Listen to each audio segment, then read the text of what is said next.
it means you know what you can do. If you know what size bag you're going shopping with, you're going to alter your strategy for what you're going to buy and how you're going to do it. So knowing one's digit span allows one to organize the information that one's given in the most appropriate way. So that if you have a digit span of 3 and someone gives you 4 bits of information, what often happens is you either forget the first one, you forget the last one, or you forget the whole lot. Because basically, the last one has tipped the basket over and knocked the whole lot out. Hello everyone. In today's lesson, we're going to look at the number of items that you can remember. That's also called your digit span. Knowing your digit span is very important for many real life situations. And we'll find out more about it today. Okay, so welcome today. I'm going to start off with some teaching, and then I'm going to get you to try and remember anything that we did from last time. But that's really as a teaching point, because it's absolutely normal to actually have forgotten 80% of what one's learned within one day. So in 1 month, I don't expect you to remember very much at all. So that's fine. But it would just be interesting if there was anything at all that's stuck in your memory. And looking at why you remember the things you do is also an interesting part of that. But what I'm going to start off with is a little story about bags. So this is a little basket. The amount that one can fit in this little basket, can you see it all right, is probably not very much. Now I have got a bigger basket just here. And the amount that one could fit in that would be a few more items. I've also got a very nice little, what would you call this? Like a little mini shopping basket. Yes, okay, shopping basket. So we've got a shopping basket, and you can fit more things in there, but some of them might fall out of the holes. So that might be a bit of a problem depending on their size. So we could have something about the same size, but we've got a very sweet little hold-all bag here, which everything can go in and nothing's going to fall out of. So that's quite a nice one. But we could go up in size because we want more. Our shopping trip is going to get more exciting and we're going to be carrying lots of things home in this one. Or else we could take a great big bag with us and fit lots and lots of things inside it and bring those all back. Now, that's just really an analogy for digit span. Have you heard of digit span before? I have not. Okay, so digit span is a term that's used often by psychologists and sometimes by teachers to talk about how big one's memory is. So how much stuff one can carry around inside one's head. So that if you're able to have a very large digit span, you can take a lot of stuff around and remember a lot of things. If you've got a small digit span, the amount of stuff that you can put in your memory, and this would be your short-term memory, not your long-term memory. So this is for remembering instructions or directions, or, you know, when someone says turn left, turn right, then at the next roundabout, go like this, blah, blah, blah, blah. And some people can remember all that because they've got a great big digit span. And some people get, there goes the light, the digit span bag, filled the light.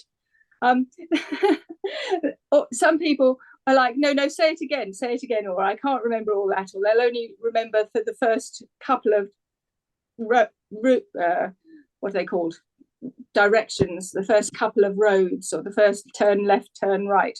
And then they'll have to ask somebody again. So knowing one's own digit span is useful.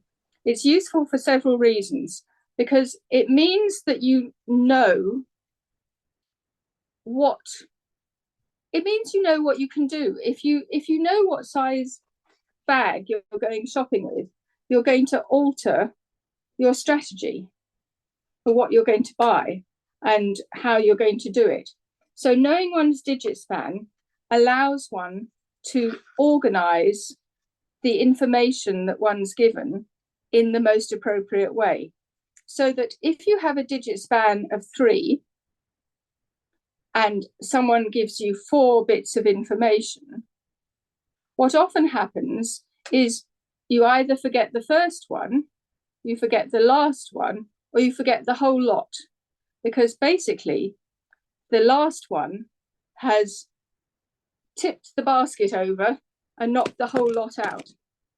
Or another analogy of it is that if you've got a fuse circuit and you're putting an iron, a washing machine, a tumble dryer, and an electric heater and curling tongs on, the minute you turn the curling tongs on, it's not that they don't work, it's that the fuse goes and the whole lot stops working. And that's what it's like for most people in their memory, is that the final item, the final thing that's over their digit span actually gets them to forget everything.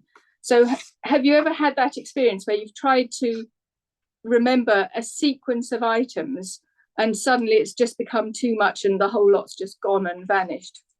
Often. Yes. But what you probably didn't know was that was because what your digit span was being exceeded, and the stuff was falling out the top of the basket, or else the basket was just being knocked over because it was just too heavy and the whole lot was being lost.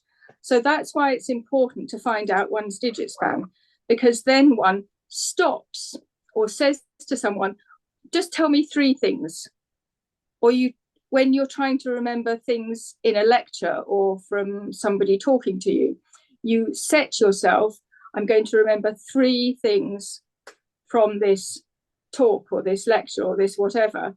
And that's fine, because then you'll remember them and that'll be good. But if you set yourself remembering 4 things and you don't remember any of them, then you just end up feeling depressed and sad and like there's, things aren't working the way you want to. So one of the ways that you can test your digit span is with the Mastering Memory app. So this is the app that I told you about, and I'll just show you how you would do digit span, and you can try and remember the sequence that you hear, okay? So I'm going to do, it's the module is shapes, level 2, and we're going to do 5 things to remember. So we're going to do a quite hard one, and I'm going to do it just so that you hear the items. Okay, so 3, 3, 5, 2, 3. Okay, so what were the numbers? 3, 3, 5, 2, 3. Okay, so 3, 3, 5, 5, 2, 3, 3. 3. Okay, perfect. Woohoo! Okay, right, we'll do another one. Same level, same number, same modality. Okay. 3, 3, 3, 1, 2. Okay, so 3, 3, 3, 1, 2. okay, which was easier, that one or the first one? For some reason, the first one. With this one, I almost flipped the 2 and the 1 because it was like, kind of want to go 3, 2, 1, I guess. But I love 3s, so it's helpful that in both of these, there's been 3 3s. Again, you've been very lucky with your selection. I've been very lucky with my 3s. 1, 2, 5, 2, 2. Okay, 1, 2, 5, 2, 2. Okay, happy with that? Yep. Perfect. Both the same. Well done. Okay. All right, now I'm going to do it that I'm going to show you the pictures and you're not going to hear them spoken. Okay. Okay, so I'm changing the modality Okay. from auditory to just visual. Okay.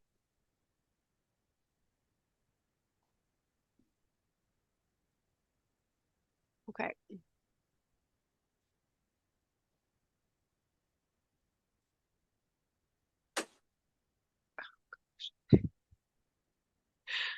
Okay.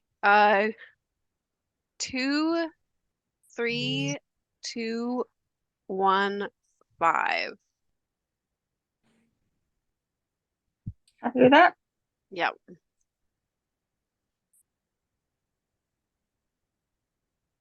Brilliant. Well done. Okay. Sweet. Okay, and another one on visual only.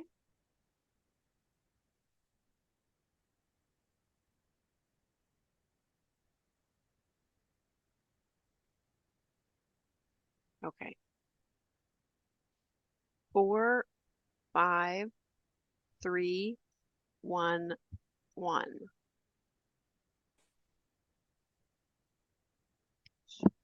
They're the same? They are Yeah. the same. The same. Okay. So was there any difference between hearing them and seeing them?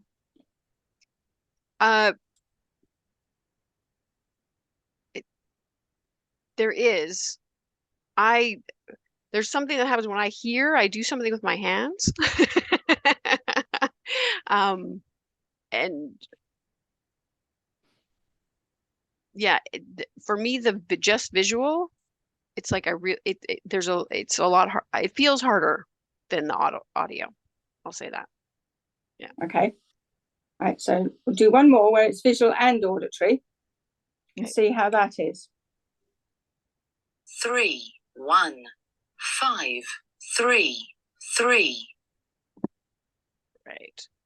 3, 1, 5, 3, 3. Mm-hmm. Happy with that? Mm-hmm.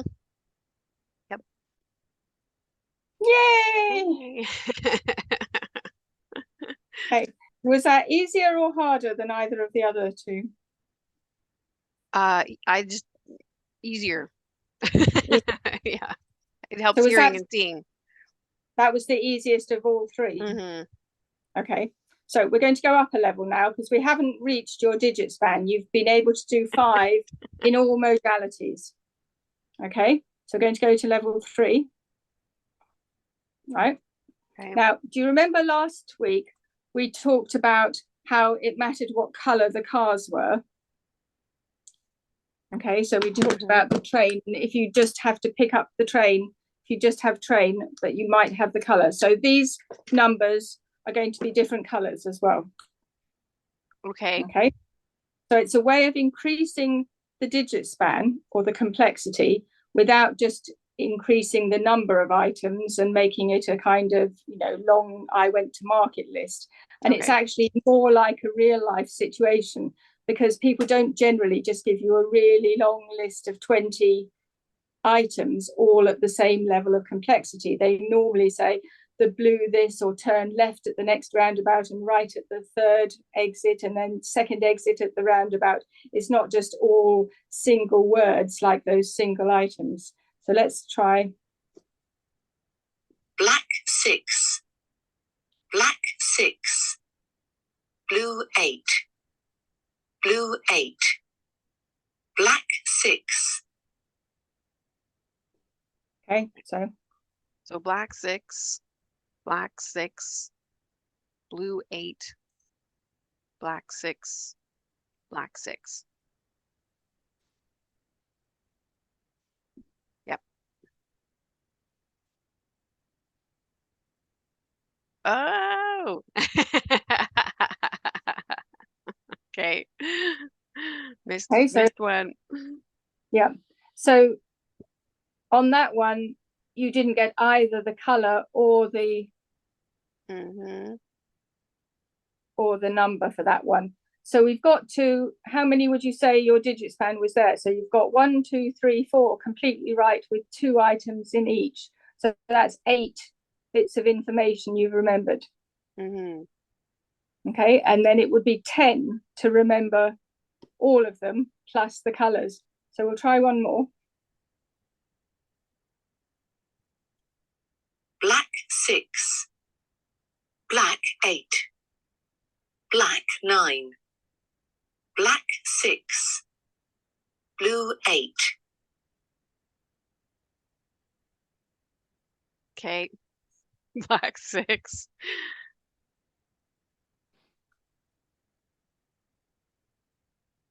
Black 9. Black 8. Black 6. Blue 8.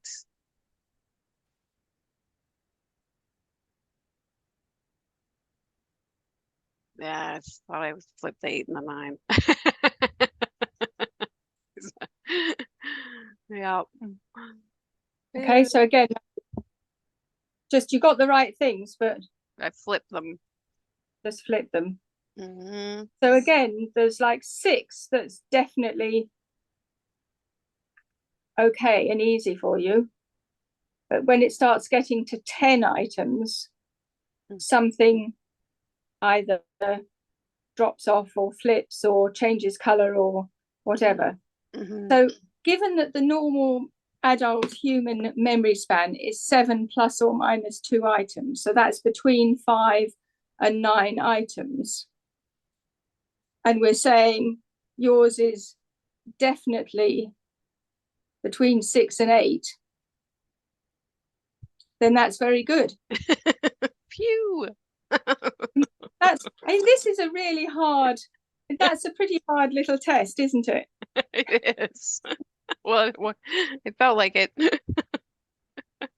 Then if I did it on auditory only, okay, which was your hardest modality, that's your hardest modality, isn't it? So we'll see what it goes to with auditory only. Okay. Blue 6, black 6, blue 8, blue 6, blue 6. Oh gosh. Black 6.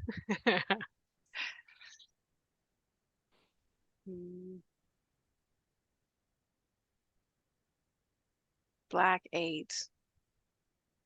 Oh, I don't even. It's like toast. I'm toast. I know it ends with a black 6. That's right. I put that in. Black 6. There's something blue. Blue 6.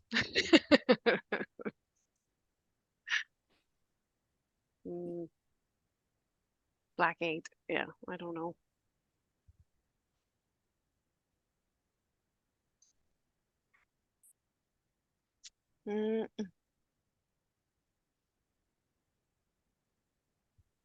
Okay, so your first description of toast or my description of the fuse circuit has just completely blown. Yeah. You can see what's happened is that actually, and now you know how difficult that task is on auditory only. You might use a strategy. Remember, we talked about strategy as being the one before the end on the hand of you could do strategies. You might choose a strategy of, okay, well, I know I can't do 10 things on auditory only, so I'm going to choose to only try to even remember the first 2 or 3, and I'm going to just ignore the last 2. So if we try it that way this time, okay, so just try to remember the first 3. Okay. And ignore the last ones. It's hard because you'll hear them, but try and not to remember them, okay? Okay. Black 6, blue 6, black 9, black 9, black 6. Okay, so black 6. Yep. blue 9, black 6. Ow. Can I flip them? I don't know the last two. I stopped listening. Okay. Okay. We'll just put something random. Okay. I did flip them. So, Yep. so the first one's the same. And then you've got the color of the next one and the color of the next one. Flip the numbers. They were swapped around the numbers, weren't they? Mm-hmm. But ignoring distracting influences, and I think probably especially for you, because you've said that noise and outside things really is one of the things that you think messes up your memory. Mm-hmm. So if we did it with 3 instead of 5 items, okay, so we're going to do number of items 3, not 5, okay? Now see if you can do that. Black 6, blue 8, black 6. Right. Okay. Black 6, blue 8, black 6.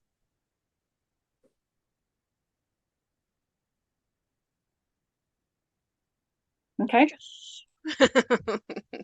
Yay. So we know that 6 items, that's the color and what the number is, Mm-hmm. on auditory only, which is your hardest one. You could probably do more on auditory and visual, so you've got more on that. So 6 auditory items. When you're in a quite stressful situation, this isn't an easy situation. I mean, we've got cameras, lights, action being tested at a distance across the world, halfway across the world, on a new machine that you've never seen before. So 6 items under stress in your modality that's your least favorite is really good. And you might be able to do 7 if it was less stressful, or once you've got used to the situation, or even 8. But that those final 2 of making it up to 10, you know, is going to start messing up the system. Now, this is the kind of thing that I would get someone to practice on their own at home in the quiet, because the computer does it for you. You don't need me to give you the sequence. To practice with the different modalities and Black 6. oh, go away. There you are. So going back, it's talking to me when I don't want it to. So to practice with the different levels. So that was at level 3, which is quite hard. Level 4 gets even harder. Level 2 was the first one that we did. So to practice with those on one's own in the different modalities and at different times of the day. So maybe your memory is less good. I mean, it's an unearthly hour of the morning for you. Maybe it's better after some breakfast, or maybe it's better after lunch. So there are lots of other factors, like we talked about how stressed you are, how much water you've drunk, how well you've slept, did you have a good night's sleep last night, how much, you know, noise and other factors are going on around you. All sorts of other factors make a difference. But if you can start to feel like we talked about how this is called mastering memory, because it's about understanding your memory so that you become the master of it. It's not becoming a memory master as in a memory champion. It's about understanding the way that your own brain works best and what affects it, so that you can, if you want to remember something, or if something really matters, or if you've decided I really care about this, you are in control of knowing what to do about it. So say you wanted to remember something that you'd read, that was one of the things you talked about. If you know that it's going to be better at a certain time of day, then you alter your timetable to make sure that's when you're studying for learning, for remembering something. If you know it's going to be better after you've had a good night's sleep, then you make sure that that's what you do before you're going to do it. If you know that it's better that you divide something up. So if we take this idea, if your digit span is a certain size and there's masses of information, then having breaks and dividing it up so that you don't get overwhelmed becomes a sort of obvious way of doing it if you're really caring that you're remembering it. So that's one of the reasons for knowing one's digit span. A really interesting study done asking students, and this was older students at university, to read a book and remember everything. Okay. Mm-hmm. And this is one of the things you talk about: when you read, you don't remember everything. And the other half of the class were given the same book and got to read it, but they were told to answer a certain number of specific questions. And I think there were just 5 questions. And then they were both tested on the same book. Guess which ones remembered most? The ones with the questions. Yeah. Okay. Because when you're focusing, it goes back to my first point on the thumb of last time, of the focusing. When you're focusing on a smaller goal or target, you will remember that, and then the associated things, like I was saying, the things off the items, just somehow get in there and get remembered. But if you try and make everything on the same level, everything's important, I've got to remember everything matters. Number one, you're putting your stress up so that your stress is going to be really high. But number two, that isn't how the brain works. It likes a hierarchy of things. It likes levels of importance of these are the key facts, these are the subordinate facts, these are the next level up. So I'm going a bit off from digit span, but that's how digit span can help. So digit span can help because 5 questions seem easy, doable, achievable. Wow, I've got this whole book to read, but I've only got to answer these 5 questions. Mm-hmm. They've got to read the whole lot to find the answer to those 5 questions, the same as the others who read the whole lot trying to remember it all. But the effectiveness of it is that. And similarly, this girl of dividing things up, so that for an adult, if they've got a digit span of 4 and they're asking for directions to somewhere, they might just say, tell me the next bit of the journey, not the ultimate goal, but tell me the next 4 streets I have to turn, and then I'll ask someone again. Because otherwise, the strategy of asking someone and getting a set of 10 directions is just going to get them lost again. Yeah. And it's annoying to have to stop and ask someone again after 4 directions, but you're more likely to get to your destination than you are always asking everyone for the next 10 directions and going around in circles and never getting anywhere. So it's about understanding how big one's bag is and whether it's got holes in it and how much one can put into it before it blows up, in order to appropriately organize one's life. So does that make sense? It absolutely makes sense. And it's like, no, it's fantastic actually to hear this. I'm like, digital span, where have you been? It just feels, and like you say, it's then once you know that, it's just more empowering too, to be like, wait, this is where I'm at. And so this is what I need. Because I've had those, I know what happened just now earlier too, where I just feel it. It just like my brain goes, nope, it's too much and nothing. And so knowing it's like, well, it's not like there's anything wrong with me. It's just that's getting to know how my brain works. And so knowing that now and working with that, how much more effective this I could be. And then the stories of like, I don't remember anything can be proven false. It's like, no, I can. It's just this, let's start with these chunks. And then, yeah, that's just fantastic. I'm like, woohoo. You see yourself playing with this and working out the want that app. Yes. It's on, you can get it on Apple or Android. So okay. What kind of phone have you got? I've got Apple. So it's Mastering Apple. Memory, right? It's called Mastering Memory Pro. That's what you need to look up in the App Store. Okay. I'll show you.